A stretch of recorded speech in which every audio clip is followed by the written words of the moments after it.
এখন এমন একটি বিষয় আলোচনা করতে চলেছি যা শ্রবণ করা মাত্রই অনেকে ভয় পেয়ে যাবেন, অনেকে আবার সমালোচনা করবেন। আমি বলবো দুটোই করবেন না। এক, ভয় পাবেন না, সতর্ক থাকবেন। দুই, সমালোচনা করবেন না, সতর্ক থাকবেন। কেন বলছি? কারণ হচ্ছে যৌনতার সাথে সম্পৃক্ত বিষয়টি। এমন একটি পৃথিবীতে ব্যাধি এসেছে, এমন একটি রোগ এসেছে যা বহু শিশুরা অল্প বয়সে সংক্রামিত হচ্ছে। এই রোগটিকে বলা হয়েছে এসপোয়ান সিনড্রোম।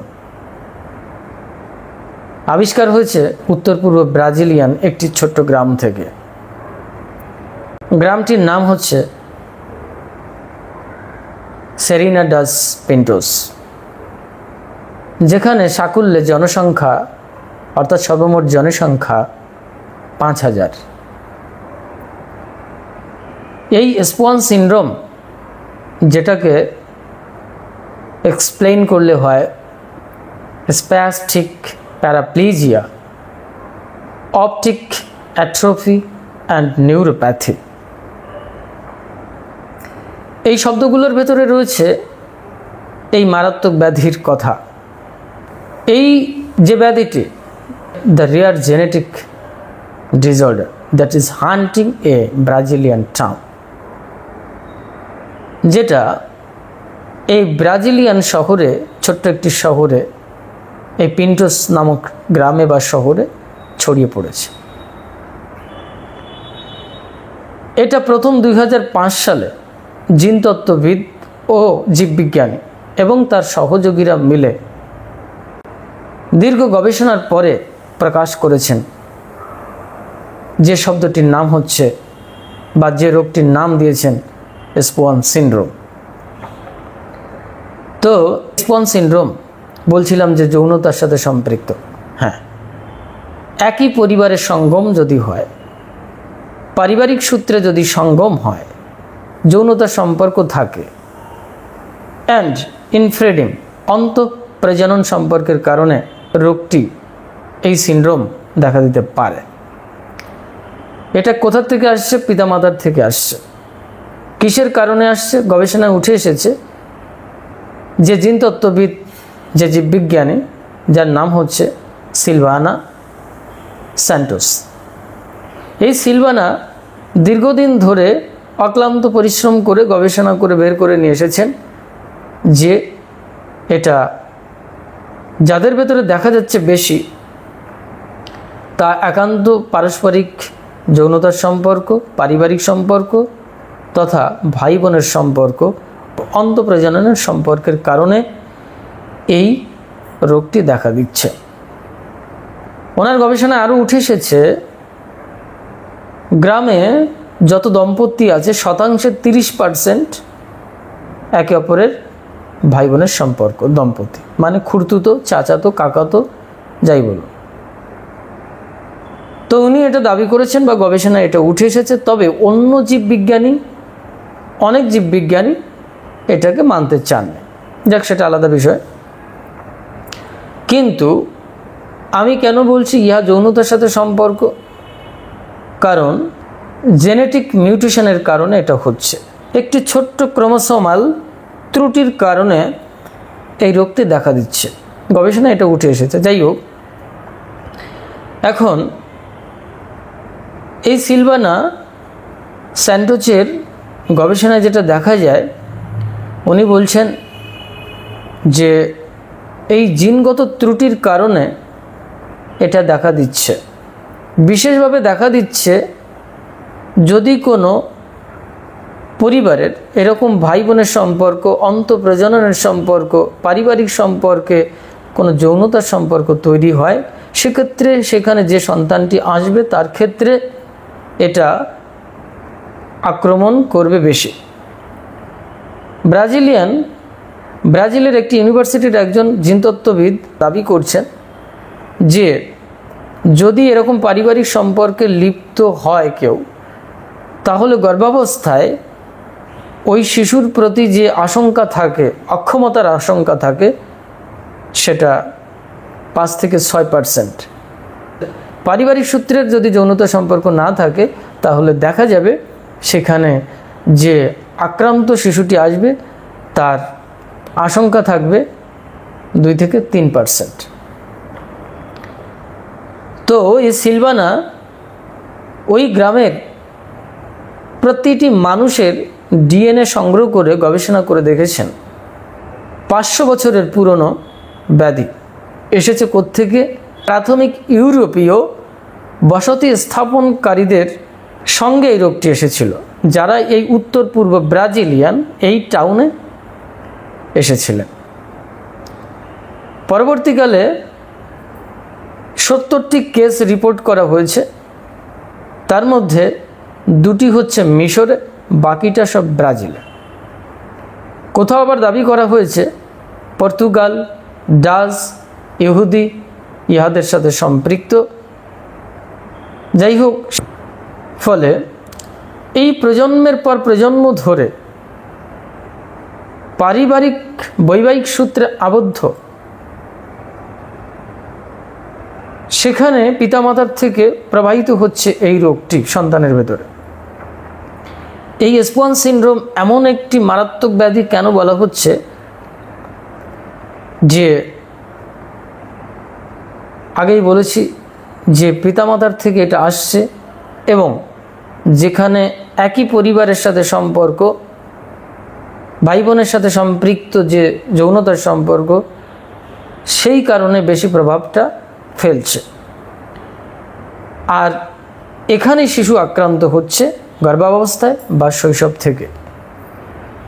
যদি কোনো শিশু এই রোগে আক্রান্ত হন, এই সিনড্রোম S1 সিনড্রোমে, তাহলে সেটা শৈশব থেকে বয়ঃসন্ধিক্ষণ তথা 15 বছরের ভেতরে এই রোগটি মারাত্মক আকারে দেখা দিতে পারে। যার ফলে কি হবে, 15 বছর পরে গিয়ে এই রোগ আরও মারাত্মক হয়ে যায় যখন সারা জীবনটাই তাকে হুইল চেয়ারে বন্দী হয়ে থাকতে হয়। অর্থাৎ এই S1 সিনড্রোমের কিছু লক্ষণ রয়েছে যার মাধ্যম দিয়ে বোঝা যায় যে S1 সিনড্রোম হয়েছে। প্রথমত হচ্ছে ওই যে আমরা বলেছি spastic paraplegia, optic atrophy and neuropathy, স্নায়ুতন্ত্রের রোগ নিউরোপ্যাথি।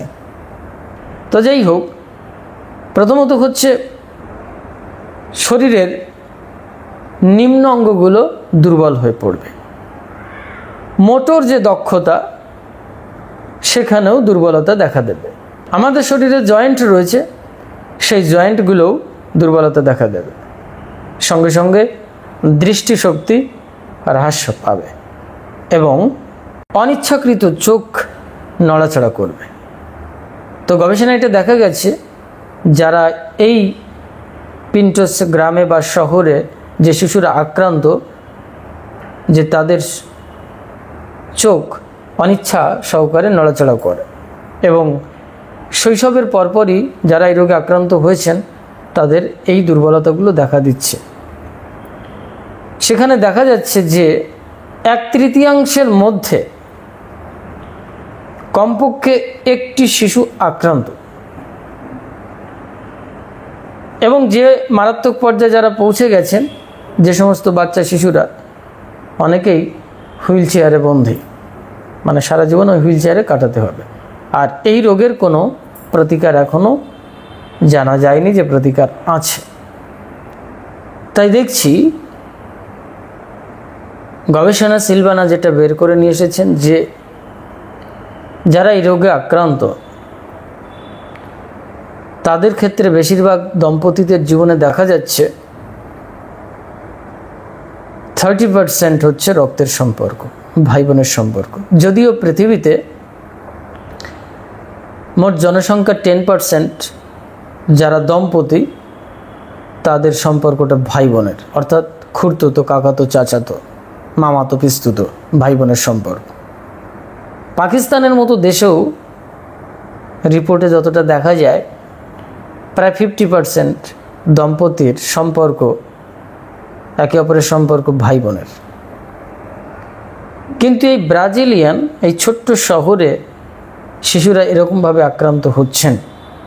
অনেক বিজ্ঞানী এটা নিয়ে বলেছেন যে না, 75% তারা সুস্থ থাকেন, কিন্তু সিলভানার গবেষণায় সেটা দেখা যাচ্ছে না, বিশেষ করে এই ব্রাজিলিয়ান টাউনে।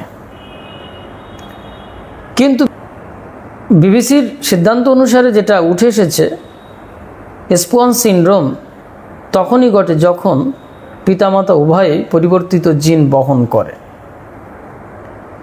অন্তঃপ্রজননের সম্পর্ক থাকে,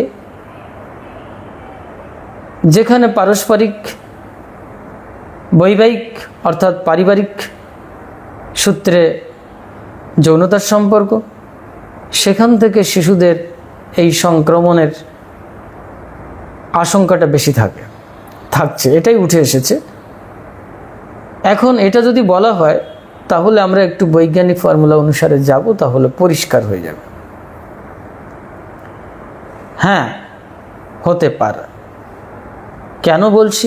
কারণ হচ্ছে এই যে ছোট্ট একটি ক্রোমোসোমাল ত্রুটির কারণে এটা হচ্ছে, অর্থাৎ সহজ কথা ক্রোমোজোম ত্রুটির কারণে হচ্ছে। ক্রোমোজোমটা কি? উদ্ভিদ এবং প্রাণীর কিন্তু ক্রোমোজোম রয়েছে, নির্দিষ্ট সংখ্যক ক্রোমোজোম থাকে। মানুষের ক্রোমোজোমের সংখ্যা হচ্ছে 23 জোড়া।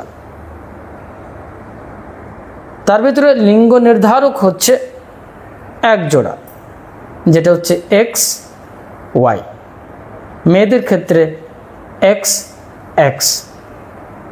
এই যে সেক্সুয়াল যে ক্রোমোজোম, এটাই লিঙ্গ নির্ধারণ করে। এই ক্রোমোজোম হচ্ছে আমাদের শরীরে যে কোষ থাকে, এই কোষের নিউক্লিয়াসে থাকে এই ক্রোমোজোম।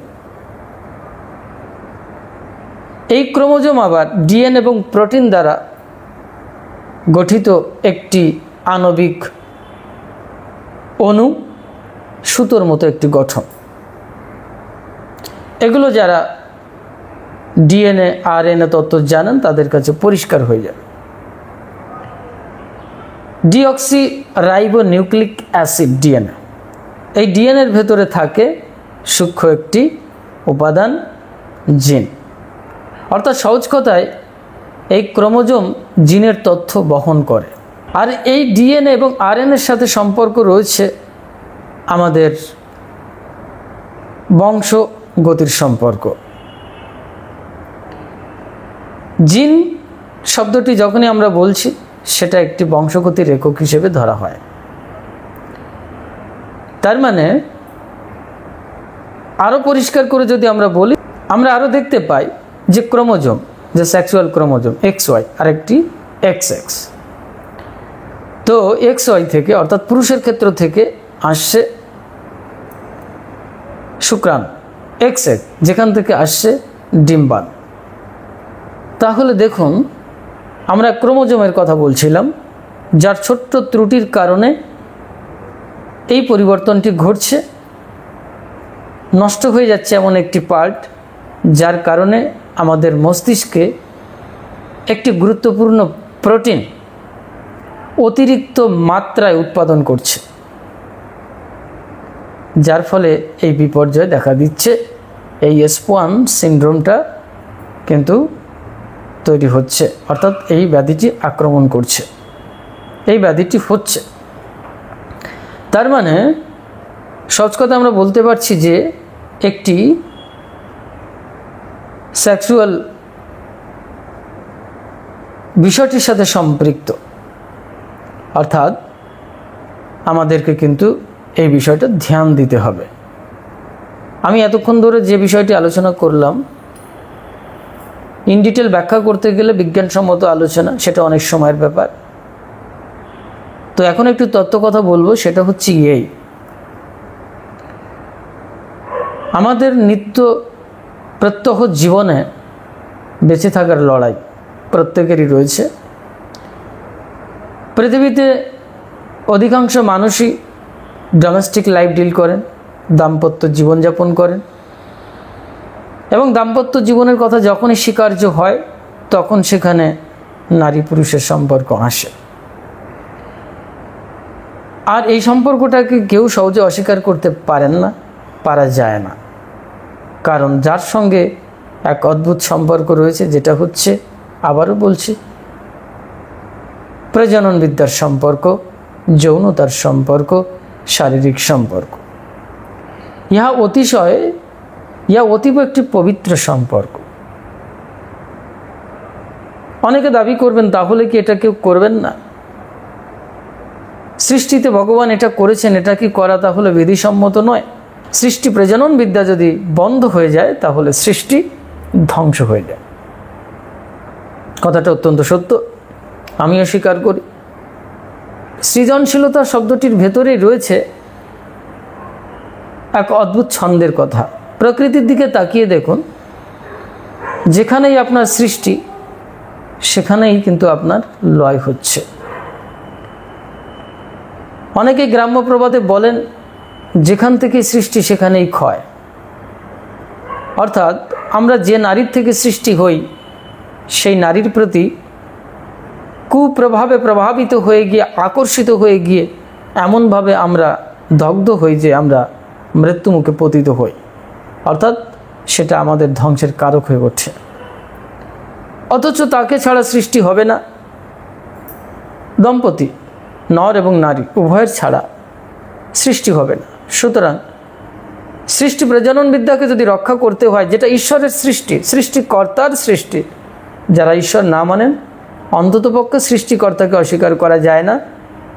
যে প্রসিডিওরটাকে মেনটেন করে, এমন একটি এনার্জিকে ধরে সৃষ্টি হচ্ছে, যেটাকে আমরা সৃষ্টিকর্তা বলেছি, সৃষ্টি হচ্ছে, তাহলে এই সৃষ্টির ভেতরে অনাসৃষ্টি কোথার থেকে এলো? যেখানে একটি ফিজিক্যাল রিলেশন রয়েছে, যে ফিজিক্যাল রিলেশনকে ধরে পরবর্তী একটি জেনারেশন তৈরি হচ্ছে, সেখানে এই জেনেটিক মিউটেশনের কারণে আবার ঘটে যাচ্ছে এই সংক্রামক ব্যাধি, rare genetic disorder, S1 syndrome. তাহলে আমার বক্তব্য হচ্ছে, এই সৃষ্টির ভেতরে কিভাবে আসলো অনাসৃষ্টি? এখানেই রহস্য। এই সৃষ্টির ভেতরে রয়েছে অনাসৃষ্টি। প্রত্যেকটি সৃষ্টির ভেতরে ছন্দ রয়েছে, অনুকূলবর্তী একটি ছন্দ আর প্রতিকূলবর্তী একটি ছন্দ, যেটাকে মিত্র ছন্দ বলা হয়, যেটাকে বলা হয় অরিছন্দ বলা হয়। এই ছন্দের তারতম্যের কারণে ঘটে যায় বিপর্যয়। সেটাই ঘটছে আমাদের সমাজ জীবনে। যারা দাম্পত্য জীবনযাপন করছেন, তাদের জীবনে এটা ঘটছে।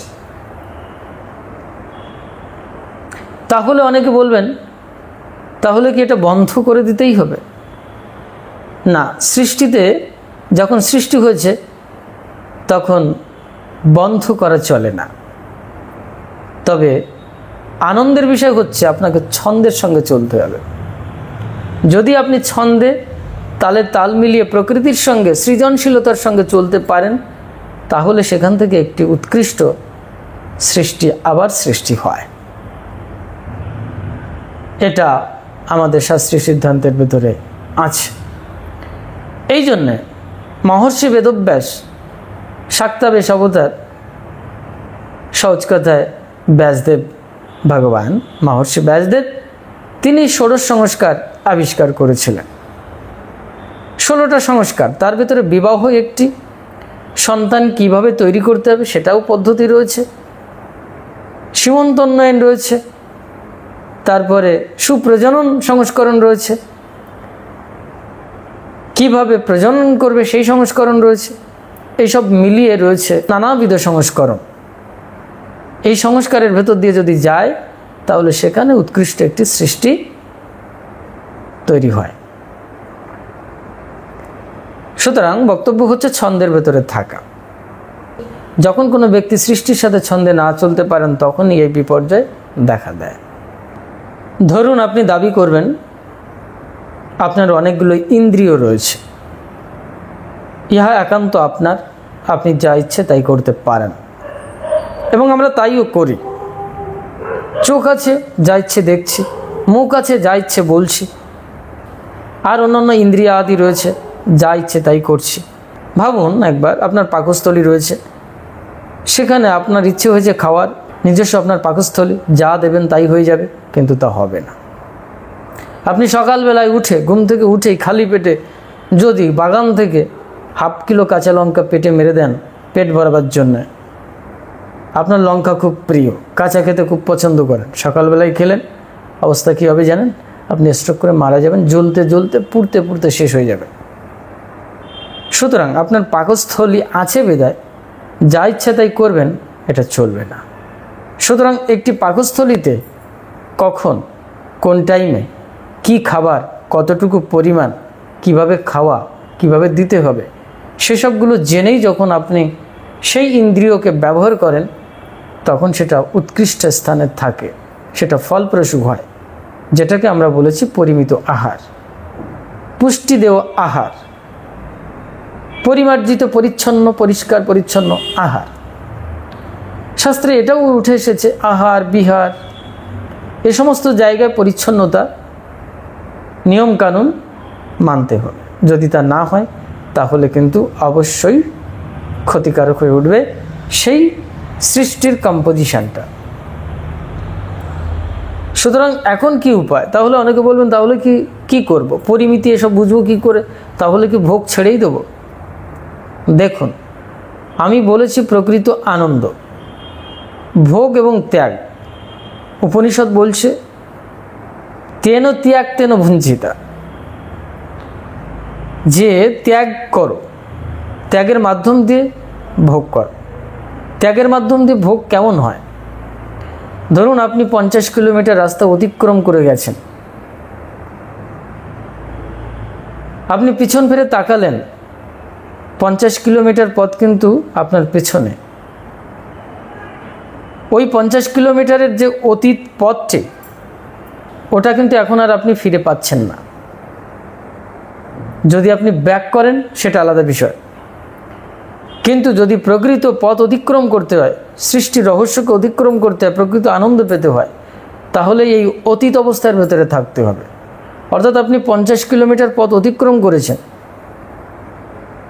এখন আপনি 50 কিলোমিটারের রাস্তায় নেই, কিন্তু ওই 50 কিলোমিটারের রাস্তাটি আপনাকে স্পর্শ করছে, কিন্তু আপনি ওই 50 কিলোমিটারের রাস্তাকে স্পর্শ করতে পারছেন না।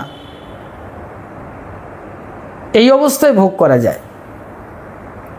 তখন কি হয়? এটাকে বলা হয় অতীত অবস্থা। খানিকটা ধরুন স্বপ্নের ভেতরে, কিন্তু বাস্তবিক জাগ্রত অবস্থায় দেখলেন আপনার সাথে ওই স্বপ্নের কোনো সম্পর্ক নেই, কিন্তু আপনি স্বপ্নের ভেতরে ছিলেন। আপনি এখন আর স্বপ্নকে স্পর্শ করতে পারছেন না, কিন্তু স্বপ্ন আপনাকে স্পর্শ করছে। এই যে এক ইনভিজিবল অবস্থায় স্পর্শ, এটাকে সূক্ষ্ম স্থান বলা হয়েছে, সূক্ষ্ম সম্পর্কের কথা বলা হয়েছে। অনেকে সূক্ষ্ম শরীরকে বিশ্বাস করেন না। এই জন্য বললাম যে 50 কিলোমিটার পথ অতিক্রম করে গেছেন, এখন আর ওই পথকে আপনি স্পর্শ করতে পারছেন না, কিন্তু স্মৃতিতে ওই 50 কিলোমিটারের অতীত রাস্তাটি আপনাকে স্পর্শ করছে। এক অদ্ভুত প্রক্রিয়া, সূক্ষ্ম প্রক্রিয়া, এটা সূক্ষ্মতম অবস্থা। এই অবস্থার ভেতর থেকে সৃষ্টিকে ভোগ করতে হয় তেন ত্যাক্তন ভুঞ্জিতা। তখন কিন্তু ছন্দের সঙ্গে চলতে চলতে এই পরমানন্দ লাভ করা যায়। না হলে এই বিপর্যয়, এই সংক্রমণ আমাদেরকে সংক্রামিত করবে, আমাদেরকে আক্রমণ করবে। এরকম সব রেয়ার জেনেটিক ডিসঅর্ডার যা ব্রাজিলিয়ান শহরে ছড়িয়ে পড়েছে, যেখানকার প্রায় অধিকাংশ ছেলেমেয়েরা এরকম রোগে ভুগছে, যারা সারা জীবনের জন্যে তাদের ক্ষমতা হারিয়ে ফেলেছে। তারা হুইল চেয়ারে জীবনযাপন করছেন, তাদের জীবনের সমস্ত কিছু হারিয়ে গেছে। এই রোগের কোনো প্রতিকার নেই। তাই আমি বলবো যে আমাদের ব্যক্তিগত জীবনে, প্রথমে বলেছিলাম যে ভয়ের কারণ, আমি বলেছিলাম ভয় পাবেন না, সতর্ক থাকুন। এবার বোঝা যাচ্ছে যে আমাদের ব্যক্তিগত জীবনে একটি যৌন জনন অঙ্গ আছে বিধায় তাকে যা ইচ্ছে ব্যবহার করতেই হবে, সেটা কিন্তু করা চলবে না। এই জন্য আমাদের শাস্ত্রে অন্তরিন্দ্রিয় এবং বাহ্য ইন্দ্রিয় নিগ্রহের কথা বলা হয়েছে, সংযমের কথা বলা হয়েছে। ধর্মের 10টি অঙ্গ, তার ভিতরে একটি আছে, দুটি আছে, এই অন্তরিন্দ্রিয় আর বাহ্য ইন্দ্রিয় সংযম বা নিগ্রহ। যদি এগুলো নিয়ন্ত্রণ না করা যায় তাহলে ধর্মের অঙ্গ বিনষ্ট বা নষ্ট হয়। ইহার মানে কি হচ্ছে? ধর্ম কখনো নষ্ট হয় না, নষ্ট হয় আপনি আর আমি। সুতরাং আমাদের প্রত্যেকটি ইন্দ্রিয়কে সান্দিক পরিভাষায় বলবো ছন্দের সঙ্গে চলতে হবে, তালে তাল মিলিয়ে চলতে হবে। আমরা হাজার পথ অতিক্রম করব, কোটি কোটি বছর ধরে, মিলিয়ন মিলিয়ন বছর ধরে, কিন্তু আমরা পথ অতিক্রম করব, কিন্তু তার সঙ্গে আমরা ভোগের সম্পর্কটা রাখছি না। অথচ আবার সেই বস্তুটা সূক্ষ্মাকারে আমাদেরকে প্রতিনিয়ত পরমানন্দের মাধ্যম দিয়ে স্পর্শ করছে, যেটাকে আমরা বলি ডিভাইন রিলেশন। তাই সেক্সুয়াল রিলেশনটা যদি ডিভাইনিটির ভেতরে নিয়ে যাওয়া যায়, তাহলে যারা আধুনিক জগতে দাম্পত্য জীবনযাপন করছেন তারা সুখে শান্তিতে থাকতে পারেন এবং এই পরিচ্ছন্নতা এবং এই ছন্দকে ধরে আমাদের পৃথিবীকে, জীবনকে সুন্দর করতে পারি। আর এই যে মারাত্মক সব ব্যাধি, রোগ, সংক্রমণ হচ্ছে, জীবাণু, কীটাণু যা কিছু আমাদের আক্রমণ করছে রোগ আকারে, তার থেকে আমরা খানিকটা হলেও পরিত্রাণ পেতে পারি। কারণ এখন পৃথিবীতে HIV, এইডস যা কিছু বলুন, মারাত্মক মারণ ব্যাধি, ক্যান্সার আদি, কয়েকটি ক্যান্সারের অবশ্য ওষুধ প্রতিষেধক আবিষ্কার হয়েছে, অনেক ক্যান্সার আছে যার এখনও কোনো প্রতিষেধক আবিষ্কার হয়নি। এইভাবে আজকে যে স্পোয়ান সিনড্রোম, সত্যি আমাদের ব্রাজিলিয়ান শহরের সাধারণ ছোট ছোট নিষ্পাপ বাচ্চাদের জীবন কেড়ে নিচ্ছে। ইয়ার সঙ্গে যে সেক্সুয়াল রিলেশন রয়েছে, বিশেষভাবে পারিবারিক বা রক্তের সাথে সম্পৃক্ত, এই জিনিসগুলো কিন্তু ভাববার বিষয় এসেছে। বিজ্ঞান বলছে যে এই যে জিনগত যে সমস্যাটি, তার যে বৈচিত্র্যতা, সেটা হারিয়ে ফেলে যখন কোনো বৈবাহিক সম্পর্কটা প্রজননের ভেতরে থাকে, রক্তের সম্পর্কের ভেতরে থাকে, ভাই বোনের ভেতরে থাকে, তখন এই যে জিনগত যে বৈচিত্র্যতা, সেটার অভাব দেখা দেয়। ফলে তখন এই ত্রুটি কিন্তু দেখা দেয়। এর ফলেই নাকি স্পোয়ান সিনড্রোমটা দেখা দিচ্ছে। সেগুলো আমি ঘাটাঘাটি করে দেখলাম। এই সংবাদটি আমার কাছে এসে পৌঁছেছিল যে এটা অত্যন্ত একটি মারাত্মক দুঃসংবাদ, যেটা আমাদের মতো মানুষদেরও সম্প্রচার করা প্রয়োজন। কারণ আমাদের সাথে লাখো মানুষ জুড়ে আছে, লাখো লাখো ভক্ত মানুষ, ফলোয়ার্স জুড়ে আছে, যারা আমাদের দুটো কথা শুনবার জন্য অপেক্ষা করেন। অনেক ভক্ত আছেন যারা আমার খুব কাছের, সবাই কাছের মানুষ, প্রিয় মানুষ, সবাইকে ভালোবাসি, তার জন্যই বলছি। তো যারা একান্ত কাছের বা সম্পৃক্ততার ভেতরে আছেন, যারা দাম্পত্য জীবনে আছেন, যারা জানেন না কিভাবে দাম্পত্য জীবন, ডোমেস্টিক লাইফ ডিল করতে হয়, কিভাবে সেক্সুয়াল লাইফ ফিল করতে হয়, তাদের জন্য অন্তত এই সতর্কতা বাণী এবং প্রত্যেক জনসাধারণের জন্যে আমি তাই বলবো যে আচার থাকবে, ব্যভিচার নয়। সম্প্রচার থাকবে, সঙ্গে থাকতে হবে কল্যাণ মানসিকতা। এই জন্যে আমি কল্যাণকর মানসিকতা থেকেই এই প্রতিবেদনটি, এই লেকচারটি দেওয়ার চেষ্টা করেছি। সুতরাং আমরা সবাই প্রত্যেকেই সতর্ক থাকব।